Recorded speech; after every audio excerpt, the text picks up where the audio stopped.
Mulai kita ketemu lagi, kita ngobrol lagi, Bung Rocky, berkaitan dengan perkembangan dan situasi politik di dalam negeri, karena ternyata tahun politik datang lebih awal dan kelihatannya memang sedang jadi tren ya, kelihatannya setidaknya sampai kemarin berpelukan gitu, seperti teletabis itu kemarin antara Mbak Puan dengan Pak Surya Paloh ya, sebelumnya Fadil Imron dengan Sambo. Tetapi mudah-mudahan saja pelukannya antara Mbak Mega dengan Pak Surya Paloh itu bukan pelukan seperti antara Fadil Imron dan Verdi Sambo. Ya, ini pelukan yang belum lengkap. Harusnya yang berpelukan itu Pak Surya Paloh dan Ibu Mega, itu baru lega, ya kan begitu. Orang mau nunggu senyum sumringah dari Ibu Mega di depan publik setelah berpelukan dengan Pak Surya Paloh, atau paling nggak bersalaman secara hangat, kan itu belum terjadi tuh. Jadi ini mengirim sinyal aja tuh, dan orang lalu tiba-tiba mengambil kesimpulan, wah itu Nasdem sudah terbujuk oleh Ibu Mega, atau Ibu Mega akhirnya bisa dibujuk oleh Nasdem. Itu semua agak palsu, karena tetap ini soal elektabilitas itu, bahwa demi pragmatisme politik akhirnya Ibu Mega mengalah, mungkin melihat wah kok partainya turun terus, drop terus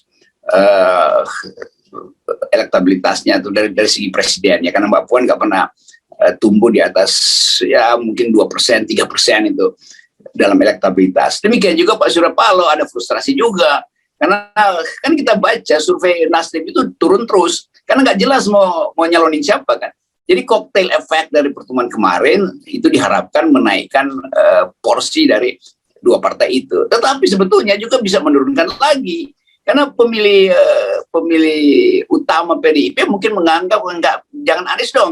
Anies itu jauh sekali dari tradisi PDIP itu yang terbuka. Kan Anies dikondisikan dia diasuh oleh Muslim dan bukan Jawa, dia Arab. Kan semua itu narasi yang dikembangkan sekarang. Dan kita bisa duga bahwa PDIP justru akan terpuruk suaranya kalau Anies dimasukkan ke situ. Kaum nasionalis menganggap ya Anies bukan nasionalis gitu, dia lebih dekat dengan Islam dalam politik identitas yang kita bahas kemarin tuh. Demikian juga pemilih Nasdem menganggap ya kenapa Puan.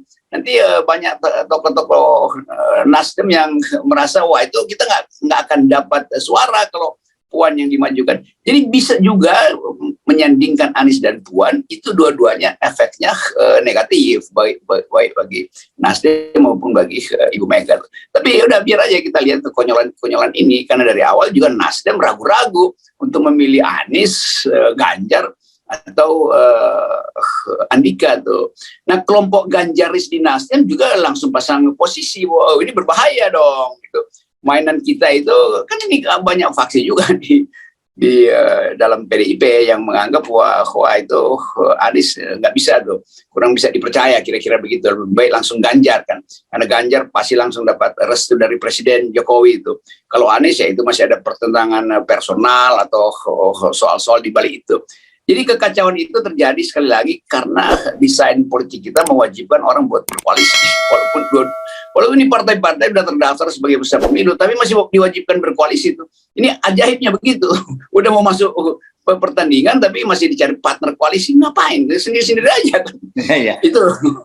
Ya, saya memang membaca itu kemarin statement dari Wakil Ketua kalau tidak salah ya, Ahmad Ali, yang dia menyatakan ini terbuka kemungkinan untuk memasangkan Anies dengan Puan begitu ya, dan Pak Surya Paloh sebelumnya juga menyatakan sekarang tiba-tiba masuk radar bahwa akan kembali sudah, ini bahasa politisi ini saya kagumi, kemarin kan sudah menentukan ada 3 calon yang akan diusung, tiba-tiba sekarang begitu Puan datang masuk dalam radar, nanti siapa nggak tahu siapa datang lagi akan masuk dalam radar, itu yang terjadi kebingungan. Padahal saya paham ini seperti Anda sebutkan tadi, ini faktor kotel efek ini kan memang sangat penting ya dalam soal pemilu ini, di mana partai-partai yang mengusung seorang figur berharap dapat limpahan ekor jasnya gitu ya, kotel efeknya gitu ya. Tapi kan kalau kemudian begitu Puan datang, ya tentu saja teman-teman yang tadinya berharap Anies Baswedan menjadi kotel efek dari Nasdem itu nggak dapat. Tapi sebaliknya juga saling membunuh nih. Saya mau bisa membayangkan gitu ya. Ini mungkin kalau Anda biasanya paling bisa menjelaskan reaksi kimianya gitu ya. Ini antara misalnya positif dengan positif itu, atau negatif dengan negatif gitu ketemu. Saya nggak begitu paham, Anda bisa jelaskan. Tapi dampaknya bisa meracuni gitu satu dengan yang lainnya. Ya itu yang namanya dalam kimia terjadi aglutinasi gitu. Jadi membengkak akhirnya, bukan justru mencair lalu menambah volume uh, dari tabung kimia itu, tapi dia membengkak, membeku aja kan. Jadi semacam pembekuan darah jadinya tuh aglutinasi itu, bukan aglomerasi itu. Jadi sekali lagi kita lihat satu keadaan di mana orang mungkin anggap oke, kalau begitu lapaknya Nasdem itu belum ditutup, masih dibuka semua itu kan. Nanti bikin konvensi baru aja, oh udah masuk dalam radar. Semua dimasukin dalam radar. Lalu apa fungsi dari radar? Radar itu gunanya untuk menapis mana yang boleh masuk, mana yang enggak. Ini kok semua masuk dalam radar. Lalu orang nggak bisa beda itu mana bintang jatuh, mana planet, mana pesawat, lalu tabrakan di depan radar semuanya kan. Kan itu soalnya begitu tuh. Tapi sekali lagi ini tontonan yang enak aja karena kebingungan politik. Jadi kita sebagai analis kita cuma bisa wah enak betul nih apa. Ada tontonan kebingungan politik. Semua orang saling karena lagi hanyut sama-sama pada ketidakpastian. Lalu cari batang pisang atau kaleng bekas untuk dipegang sebagai cara untuk menghindari hanyut itu. Ini soalnya tuh. Jadi kekacauan itu disebabkan karena ketiadaan figur yang betul-betul percaya diri dan punya moral standing yang kuat. Semua yang dipamerkan di baliho itu kan punya komorbid. Jadi di antara orang yang komorbid mau sehat yang nggak bisa sama-sama bisa saling menularkan. Ya. Oke. Tetapi gini, ini kan memang bukan safari pertama, bukan namanya safari, pasti terlakukan kunjungan. Ini akan dilanjutkan dengan kunjungan ketemu partai lain. Tapi mengapa ya, Bung Rocky, yang dipilih untuk kunjungan pertama itu Nasdem, gitu? Padahal seperti Anda sebut tadi, bahkan saya juga jadi teringat kemarin dalam forum di EPR itu antara Pak Mahfud, Pak Surya Paloh dengan Bu Mega itu pasti belum menunjukkan sinyal keakraban gitu. Ya, kalau kunjungan pertama ke Pak SB pasti orang ngakaknya lebih kencang tuh PDIP. Datang ke Cikeas ya udah. Itu kan itu soalnya tuh bahwa akhirnya oke, mungkin dianggap yang paling potensial untuk dibujuk itu Nasdem karena Anies ada di situ. Tapi Anies sendiri juga merasa mungkin ya cocok nggak cocok, kasih kepastian dulu, saya nggak punya 20% itu. Dan masyarakat sipil saya juga menuntut Anies ucapkan kalau Anda mau jadi presiden tolak 20%. Kalau nggak saya beroposisi pada Anda loh. Karena ini soal harga integritas Anda. Anda digambarkan sebagai gubernur yang berintegritas, punya suksesi. Tapi kemudian Anda pro 20% itu. Yang ngapain saya pilih Anda? Kan itu kejujuran saya akan ucapkan itu bahwa Anies mesti terangkan bahwa Nasdem lakukan judicial review tuh. Masih banyak waktu tuh, atau ada sinyal kuat bahwa mereka menolak 20%. Kan mestinya itu kan. Jadi Anies jangan sampai juga masuk dalam pragmatisme yang konyol semacam ini hanya karena sesuatu. Di belakang nanti orang akan persoalkan, oh ternyata Anies itu sama juga nilai pragmatismenya atau bahkan oportunismenya. Karena langsung lihat, oh kalau dengan Puan, Nasdem dan PDIP selesai nih. Gue presiden, Puan wakil presiden, atau sebaliknya bahkan. Itu konyolnya dengan orang sekarang, apalagi milenial, dia mau lihat kejujuran itu, kebersihan di dalam politik. Itu soalnya tuh berat memang buat Anies, tapi ya itu dia teman saya juga. Tapi ya biasa aja, saya kalau kita tegur menegur kan bagus juga. Saya kira tradisi itu yang harus kita lakukan, bukan kalau ada seorang teman benar salah kita lindungi gitu, sementara orang lain benar nggak benar tetap kita hajar juga. Itu kan bukan tradisi yang bagus. Nah, etika itu yang mau kita ucapkan menjelang pemilu 2024, orang ingin lihat bahwa itu pemilu terakhir yang mungkin kasakusuknya masih ada. Tetapi sekaligus itu pemilu pertama untuk memperlihatkan bahwa ke depan kasakusuk politik itu harus dihentikan karena etika politik mesti kita majukan. Nah, siapa yang mau kampanye itu? Ya pasti mestinya Anies kan? Kan Ganjar nggak mungkin kampanye itu. Karena dia udah melanggar etika dari awal itu. Jadi Anies yang ada di front line itu justru harus promosikan public ethics atau democratic imperative ethics itu. Dan itu yang dipelajari oleh Anies bertahun-tahun dalam studi dia, dalam pengalaman dia berorganisasi. Kan sayang seluruh reputasi Anies sebagai orang yang berprinsip di dalam hidup, terutama dalam memajukan demokrasi itu batal hanya karena manuver-manuver konyol dari Nasdem dan PDIP misalnya. Oke, tapi kita bisa membayangkan ini, begitu banyak sekali sebenarnya tokoh-tokoh potensial gitu ya, karena sistem politik kita itu jadi menghalangi mereka Dan yang terjadi akhirnya kita ya dapatnya figur-figur yang seperti kita rasakan seperti sekarang ini gitu.